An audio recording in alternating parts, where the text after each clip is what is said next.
नमस्कार बच्चों, आप सभी का स्वागत है आपके अपने चैनल हिंदी बोध पर। आज हम इस वीडियो में पढ़ेंगे क्लास 8 का लेसन 3 और हमारे पाठ का नाम है बस की यात्रा। इससे पहले हम इस पाठ के 2 वीडियो देख चुके हैं और ये हम भाग 3 पढ़ेंगे, जिसमें हम दिए गए पैराग्राफ के शब्दार्थ, उनकी व्याख्या और पाठ्यपुस्तक के प्रश्न अभ्यास पढ़ेंगे। भाग 2 में हमने पढ़ा कि बस की स्थिति अच्छी नहीं है, पेट्रोल की जो टंकी है वो भी फूट गई थी, बाल्टी में पेट्रोल रखा है और इंजन में डाल रहे थे। तो चलिए आगे हम देखते हैं अपना पाठ। हिस्सेदार साहब ने इंजन खोला और कुछ सुधारा। बस आगे चली, उसकी चाल और कम हो गई थी। अब देखो, पेट्रोल की टंकी में तो पहले ही प्रॉब्लम थी, अब क्या हुआ, बस का इंजन भी खराब हो गया। अब हिस्सेदार साहब ने बस के इंजन को खोला, उसको ठीक किया और बस थोड़ी आगे चली और अभी बस की जो स्पीड है वो कम हो गई है, ये हमें बताया गया है। धीरे धीरे वृद्धा की आंखों की ज्योति जाने लगी। चांदनी में रास्ता टटोल कर वह रेंग रही थी। आगे या पीछे से कोई गाड़ी आती दिखती तो वह एकदम किनारे खड़ी हो जाती और कहती, निकल जाओ बेटी, अपनी तो वह उम्र ही नहीं रही। अब देखिए, धीरे धीरे वृद्धा की रोशनी, वृद्धा अर्थात बूढ़ी औरत, ज्योति मतलब रोशनी। तो यहाँ पर बस को किससे कंपेयर किया था, बूढ़ी औरत से। तो क्या कहा, बस की हेडलाइट खराब हो गई हैं, तो क्या कहा है, बूढ़ी औरत की जिस प्रकार आंखों की ज्योति कम हो जाती है, उसी प्रकार बस की रोशनी भी कम हो गई। चांदनी में रास्ता टटोल कर, अब वो चांद की जो चांदनी है उसमें वो रास्ता ढूंढती है, टटोलना मतलब ढूंढ कर, रेंग रही है, रेंगना मतलब बहुत धीरे धीरे, स्लो स्लो चलना। आगे या पीछे से कोई गाड़ी आती दिखती तो वह एकदम किनारे खड़ी हो जाती, जैसे ही कोई गाड़ी आती तो साइड हो जाती और क्या कहती, निकल जाओ बेटी, अर्थात मैं तो बूढ़ी हो गई हूँ, आप लोगों की तो उम्र है दौड़ने की, आप चले जाओ, और वो साइड में खड़ी हो जाती। अब क्या होता है, एक पुलिया के ऊपर पहुंचे ही थे कि एक टायर फिस करके बैठ गया। वह बहुत जोर से हिलकर थम गई। अब स्पीड में होती तो उछलकर नाले में गिर जाती। मैंने उस कंपनी के हिस्सेदार की तरफ पहली बार श्रद्धा भाव से देखा।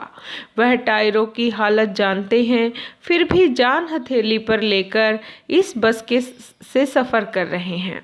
उत्सर्ग की ऐसी भावना दुर्लभ है। सोचा, इस आदमी के साहस और बलिदान भावना का सही उपयोग नहीं हो रहा है। इसे तो किसी क्रांतिकारी आंदोलन का नेता होना चाहिए।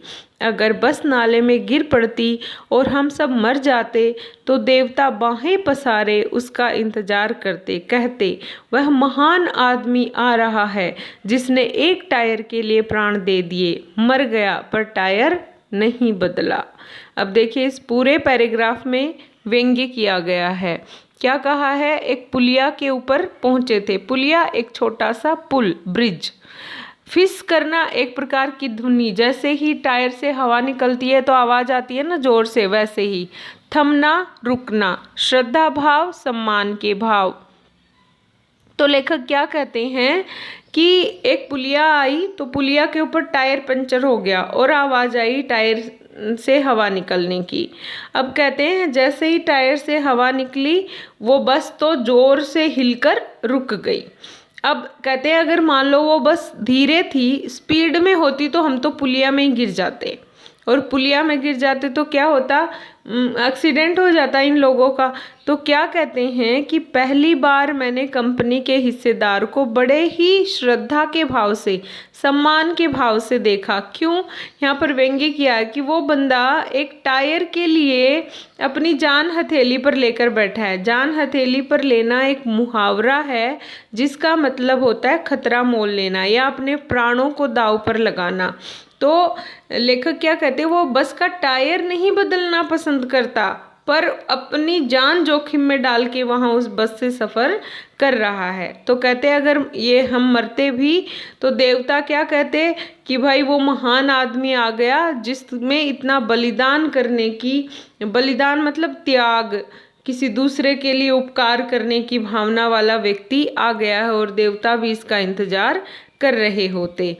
तो ये यहाँ पर व्यंग्य किया है कि एक इंसान रुपए को ज़्यादा महत्व दे रहा है, बस की रिपेयरिंग नहीं करवा रहा है, और जबकि उस टूटी फूटी बस में खुद भी सफ़र कर रहा है। तो चलिए अगला पैराग्राफ देखते हैं। दूसरा घिसा टायर लगाकर बस फिर चली, मतलब नया टायर नहीं लगाया, वो टायर चेंज हो गया और फिर एक घिसा हुआ टायर ही लगा दिया। अब हमने वक्त पर पन्ना पहुंचने की उम्मीद छोड़ दी। अब लेखक ने सोच लिया पन्ना पता नहीं कब पहुंचेंगे। पन्ना कभी भी पहुंचने की उम्मीद छोड़ दी थी। पन्ना क्या, कहीं भी कभी भी पहुंचने की उम्मीद छोड़ दी थी। लगता था जिंदगी इसी बस में गुजारनी है और इससे सीधे उस लोक को प्रयाण कर जाना है। इस पृथ्वी पर उसकी कोई मंजिल नहीं है। हमारी बेताबी, तनाव खत्म हो गए। हम बड़े इत्मीनान से घर की तरह बैठ गए। चिंता जाती रही, हंसी मजाक चालू हो गया। लोक मतलब मृत्यु लोक, प्रयाण मतलब प्रस्थान जाना, बेताबी मतलब बेचैनी उत्सुकता, तनाव मतलब चिंता टेंशन। अब देखो, अब क्या बता रहे थे कि बस से का टायर खराब हो गया, उसके बदले में दूसरा टायर भी लग गया। अब लेखक क्या कहता है, हमने ये उम्मीद छोड़ दी कि हम पन्ना जिस जगह उनको जाना था, उनका गंतव्य है, मंजिल है, तो कहते हैं हमने तो सोच लिया हम वहाँ नहीं पहुँचेंगे। कहते हैं वहाँ तो क्या, हम कहीं भी नहीं पहुँचेंगे। क्यों? क्योंकि वो बस इतनी धीरे चल रही थी। दूसरी बस की हालत इतनी खराब थी कि वो कहीं भी एक्सीडेंट हो सकती है। तो क्या कहते हैं, अगर एक्सीडेंट हुआ तो हम इस लोक में तो पहुंचेंगे ही नहीं, सीधे उस लोक में पहुंच जाएंगे, अर्थात जहां हम मरने के बाद जाते हैं। तो कहते हैं कि उसकी खराब स्थिति देखकर अब जो चिंता थी वो दूर हो गई और सब बैठ गए इत्मीनान से, मतलब बड़े ही आराम से, बिना किसी फिक्र के, बिना किसी चिंता के सब लोग बैठ जाते हैं और हंसी मजाक करना शुरू कर देते हैं। तो ये था हमारा पाठ जिसे लिखा हरिशंकर परसाई जी ने, और इसमें बसों की या हमारी जो परिवहन व्यवस्था है उसके ऊपर बड़ा व्यंग्य किया है लेखक ने, क्योंकि वो रुपए के लिए खराब बस को भी रोड पर चलाते हैं। सवारी की, सफ़र करने वाले यात्री की सुरक्षा की कोई भावना उनके मन में नहीं होती है। तो चलिए इस पैराग्राफ के हम देखते हैं प्रश्न।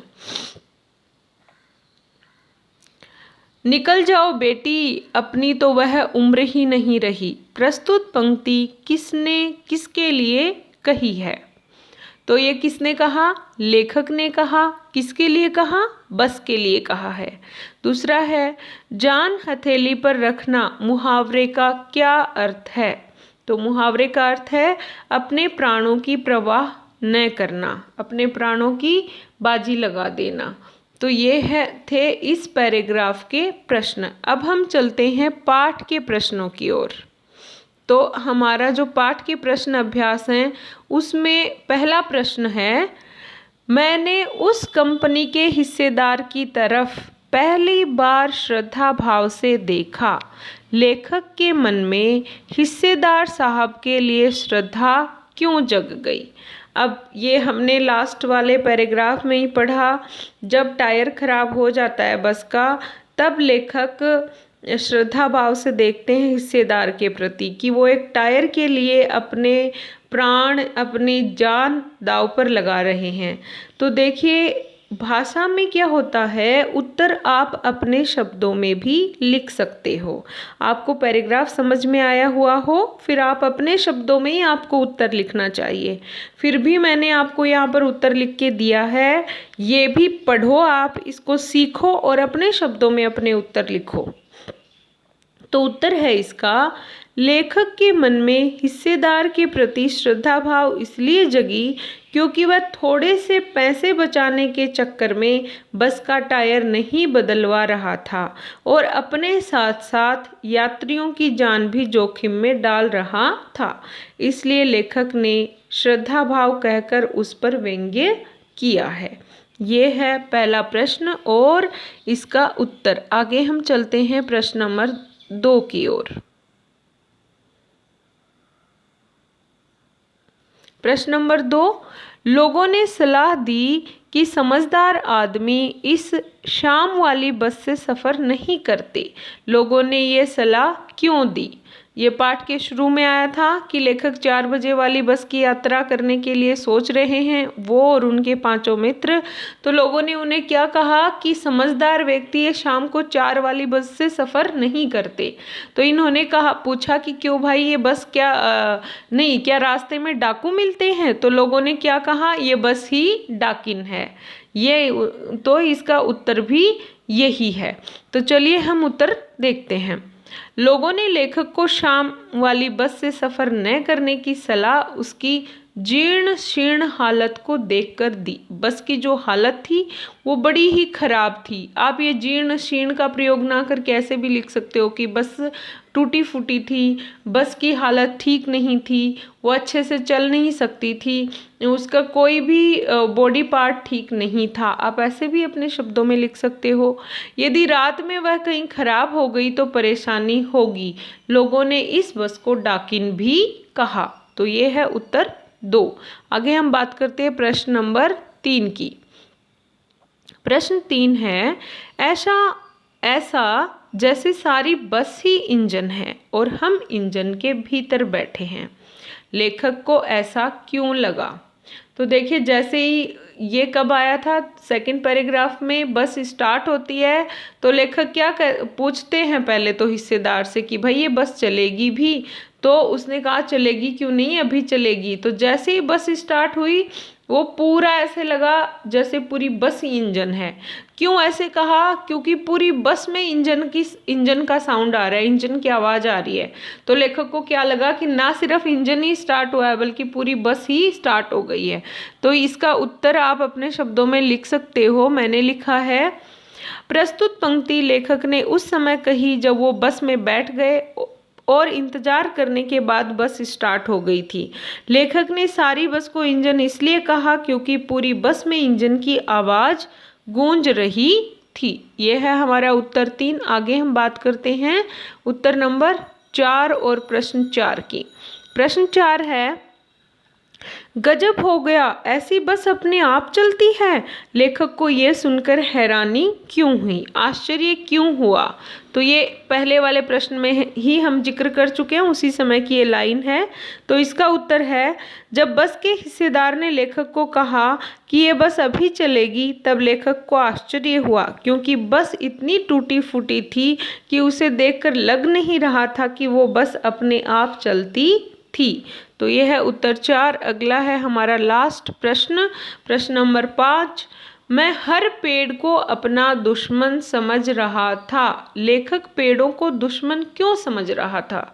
अब देखिए, लेखक ने बताया कि बस ऐसे धीरे धीरे चल रही थी और दोनों तरफ पेड़ थे, पेड़ों पर चांद की चांदनी आ रही थी थोड़ी थोड़ी।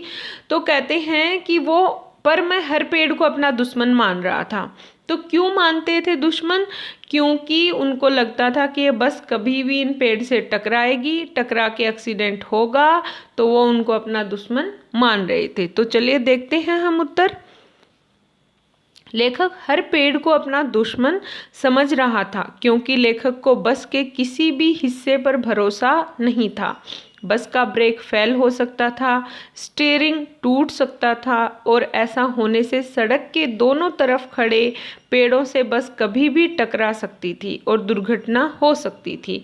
इसीलिए लेखक पेड़ों को अपना दुश्मन समझ रहा था। तो देखिए, ये था हमारा पाठ, इसके प्रश्नोत्तर। अभी हम भाषा की बात करेंगे इस पाठ की, पर उससे पहले मैं आपको ग्रामर का टॉपिक विशेषण पढ़ाऊंगी, उसके बाद ही हम भाषा की बात करेंगे। तो ये हमारा पाठ था। अगर आपको ये वीडियो पसंद आए तो लाइक ज़रूर करें और इस चैनल पर आप नए हैं तो चैनल को सब्सक्राइब करें। Thank you.